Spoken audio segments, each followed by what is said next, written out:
করতেছো তুমি? আরে চিল্লাচিল্লি করো না মানে, আর ভাবি চলে আইছে। ভাবি, ভাইয়া, ভাইয়া দেখো কি আসছে। ভাইয়া, ওর কি কোনো জ্ঞান বুদ্ধি নাই? ও জানে না যে এই টাইমে আমরা ঘুমাই? কেন চিল্লাচিল্লি করতেছো তুমি? আরে চিল্লাচিল্লি করো না মানে, আর ভাবি চলে আইছে। তোমার তো এখন ঘুম থেকে ওঠার টাইম, আর তোমরা দুজন রুম থেকে একসঙ্গে বের হয়েছো, তার মানে তোমরা একসাথে ঘুমিয়েছিলে। চলে আসছেন, কোনো ঝামেলা না করে এবার থেকে বিদায় হন। মেয়ে গেমে কি বলছে এসব? ও তোমার বউ মানে? আমি না কিচ্ছু বলো না এই মেয়েটাকে। এই মেয়ে, তোমার সাহস তো কম না?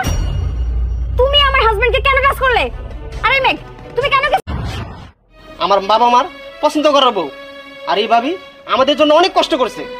এই ভাবি আমাদের ভালো রাখার জন্য রেস্টুরেন্টে যায়, এই টাকা কই পায়? সব টাকা আমার এই ভাবি দেয়। এই যে দেখতেছেন আমাদের এই বাড়িঘর, আগে আমাদের এই বাড়িঘর ছিল না, একটা টিনের বাড়ি ছিল। এই সেই সংসারের কথা চিন্তা করে এই ভাবি প্রবাসে গেছিল। এবার বুঝতে পারছেন উনি কে? উনি হচ্ছে আমার ভাবি, মানে এই বাড়ি বড় বউ। ভাই যদি আবার আমার কিছু বলে আমার মাফ করে দিবেন ভাবি। মাপ চাইতে হবে না, আমার কপালে যা ছিল তাই হয়েছে। কি যখন না একটা কাজ করেছো, তোমার যদি বিয়ে করার এতই ইচ্ছা ছিল, আমি যখন দেশে ছিলাম তখন আমাকে বলতে, আমি নিজে দাঁড়িয়ে থেকে তোমাকে বিয়ে করাতাম।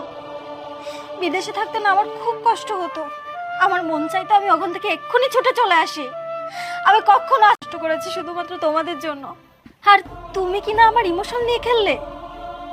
আমি ভাবতেও পারছি না যে জানো এই টাকাটা ইনকাম করার জন্য আমার কি কি করতে হয়েছে। ওই বিদেশে আমার সঙ্গে কি ঘটেছিল তুমি জানো? ওরে কি টাকা খরচ করে বিদেশে আনছি এই জন্য? হ্যাঁ, যা সোফাতে শুয়ে থাকবে। এই ফ্লোর ঝাড়ু দেবো কে?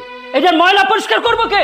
হয়েছিল, আর অনেকগুলো বাসনও ছিল, সেই সব কিছু পরিষ্কার করতে করতে রাত 4টে বেজে যায়, আর তারপর আমি ঘুমাই। আমি এক্ষুনি সব পরিষ্কার করে দিচ্ছি। ওই ছোট লোকের বাচ্চা, তোরে টাকা খরচ করে আনছে কাজ করার জন্য, তুই কাজ করতেছ মারতে পারো। এই যে চেহারা, কি লোক লোক চেহারা, পোশাক পইরা, এরপরে তুমি সাজগোজ কইরা সোফার মধ্যে শুয়ে রইছ। কাপড় উপরে সেজে গুজে থাকি, আর অনেক বেশি ক্লান্ত ছিলাম তো, যার কারণে আর চেঞ্জ করা হয়নি। এভাবে তোর শরীরের মধ্যে দেখি অনেক জ্বর। হ্যাঁ, তুই না অনেক সুন্দর। তোর ম্যাডাম যখন বাসায় না থাকে তখন তুই একটু এই তোর হাত দিয়া আমার মাথা। উল্টোপাল্টা কথা বলে যাচ্ছেন তখন থেকে। দেখুন, আমি এখানে কাজ করার জন্য এসেছি ঠিকই, কিন্তু আমার স্বামী আছে, সংসার আছে, এসব নোংরামি করার ব্যাপার। তোমার হাত ওর হাতে কেন? ওই ওর একটু জ্বর ছিল, ওই জ্বরটা দেখছিলাম। আচ্ছা মনি, একটু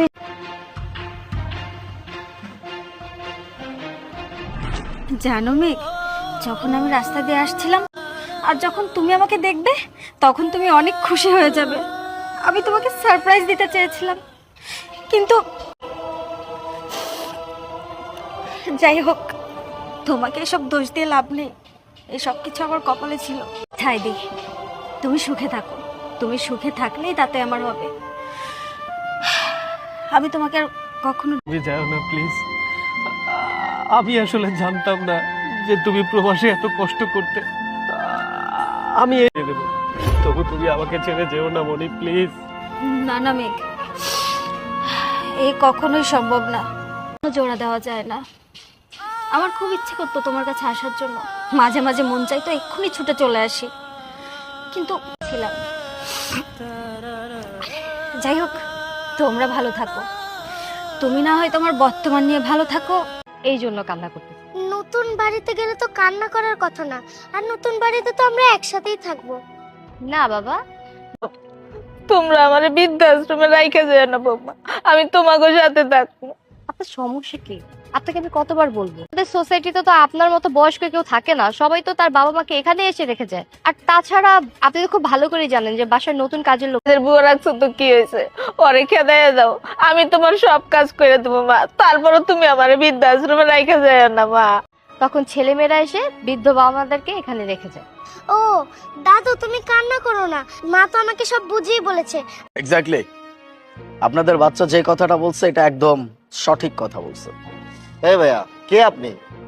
আমি একজন লয়ার। আপনার এই বাচ্চা, এতটুকু বাচ্চা যে জিনিসটা বুঝছে সেটা আপনারা বোঝেন নাই। সি, আপনাদের কি লজ্জা করে না? সে নিজের ঘরের বোঝা মনে করে এরকম বৃদ্ধাশ্রমে রাখতে আসছেন।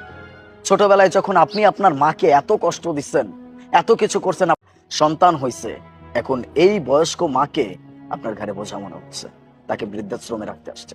শোনেন, এই যে মানে নাই জানেন, শুধুমাত্র আপনাদের ভালোর কথা ভেবে, আপনাদের সুখের কথা ভেবে, কিন্তু দিন শেষে আপনারা তাদের সুখের কথা চিন্তা করেন। সন্তানেরা তার মায়ের মর্ম বুঝে না, তার বাবার মর্ম বোঝে না, সেই সন্তানদের ভালো থাকার কোনো অধিকার নাই। আজকে আপনার সন্তান যে কথাটা বলছে না, তাহলে আপনার মায়ের সাথে, মানে আপনাদের মায়ের সাথে এমন কাজ আপনারা করতে পারবেন না। কি আপনাদের কি বিবেক বলতে কিচ্ছু নাই? ভালো থাকবে না? এই শেষ বয়সে তাকে একটু শান্তি দেওয়া আপনাদের দায়িত্ব। সময় আছে, এখনো সময় আছে, নিজেদেরকে শুধরা। কখনোই বুঝতে পারতাম না। মা, আপনি আমাকে মাফ করে দিন। আমি আপনাকে এই বৃদ্ধাশ্রমে রেখে যাব না। তুমি আমাদেরকে ক্ষমা করে দাও, আমরা তো তোমারই সন্তান, আমার দ্বারা ভুল হয়ে গেছে। তুমি টেনশন করো না, তুমি আমাদের সাথেই থাকবা। বাহ,